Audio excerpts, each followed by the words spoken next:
Bonjour et bienvenue dans la formation Minute de Didou pour la création de modèles pour le publipostage par email ou courrier papier. Je vous invite à visionner les vidéos précédentes si vous ne l'avez pas encore fait afin de bien comprendre le contexte et la logique ainsi que le déroulement de cette vidéo. Nous démarrons tout de suite en étant déjà connectés dans notre environnement dans la page par défaut L'accueil. Nous allons dans le menu Modèle Mail qui est encore vide. Créons de suite notre premier modèle. Le nom donné est important, car il doit définir à qui s'adresse le modèle, si c'est un email ou un courrier papier, si cela s'adresse à un contact ou bien à un membre interne, ou bien alors si l'on tutoie ou l'on vouvoie l'interlocuteur. Le dernier point dépend encore de qui envoie l'information, car on ne vouvoie pas ou tutoie pas les mêmes personnes. Dans notre exemple, nous créons un courrier électronique pour des sponsors dans le cadre d'une manifestation majeure. La mise en page du message se fait de multiples manières. Par exemple, il est possible d'ajouter des tableaux sans en afficher les bordures. Le corps de message se saisit dans un éditeur. Nous ajoutons ici un texte fixe qui sera notre message principal. On le fait ici par copier-coller afin de gagner du temps, puis on remplacera les mots-clés nécessaires. Il existe différentes variables que nous pouvons insérer dans notre texte. Tout d'abord, les variables concernant les utilisateurs. Dans ces variables, il y a deux groupes.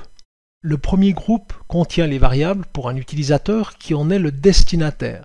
Le deuxième groupe contient les variables de la personne actuellement connectée qui réalise l'activité. Ces variables commencent toutes par le mot propriétaire. Dans notre exemple, il s'agira ici de Jean de la Cour. Viennent ensuite les variables concernant le contact lui-même. Le terme de introduction contient le terme de cher pour les formules cher monsieur ou cher madame. Il s'accorde directement avec le genre du contact. Les autres variables parlent d'elles-mêmes. Le contact peut ou doit dans notre exemple travailler pour une entreprise. Nous ajouterons le nom de l'entreprise dans notre texte. Les variables factures vont être utiles pour l'envoi de factures lors d'achat de produits. Je vous invite à voir les vidéos suivantes à ce sujet. Nous avons ensuite des variables concernant l'association en elle-même dont nous utiliserons le nom uniquement. Puis en dernier, des variables système qui concernent des dates de différents formats. Enregistrez votre travail régulièrement et surtout chaque fois que vous sortez de l'édition afin de ne pas perdre le travail réalisé. Sélectionnons le premier mot à changer.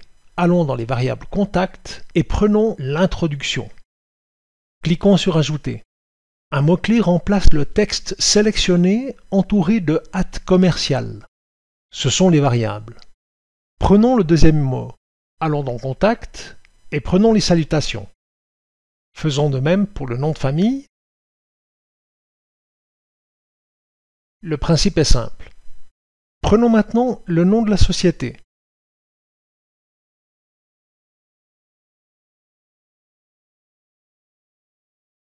Faisons de même pour le prénom et le nom du propriétaire.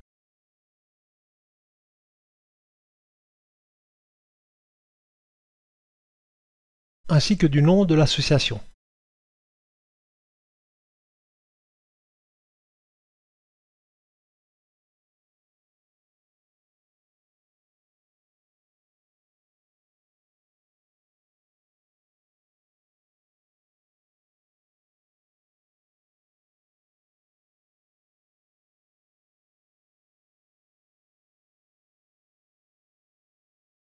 Enregistrons maintenant notre travail. Avant d'insérer une image, nous allons copier le lien de l'image à insérer depuis les images logo.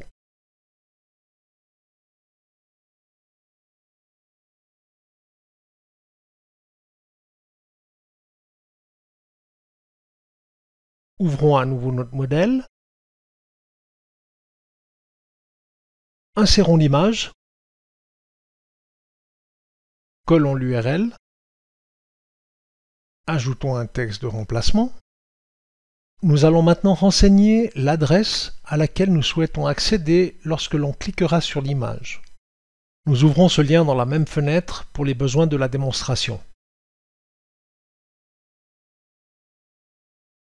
Notre modèle est maintenant créé.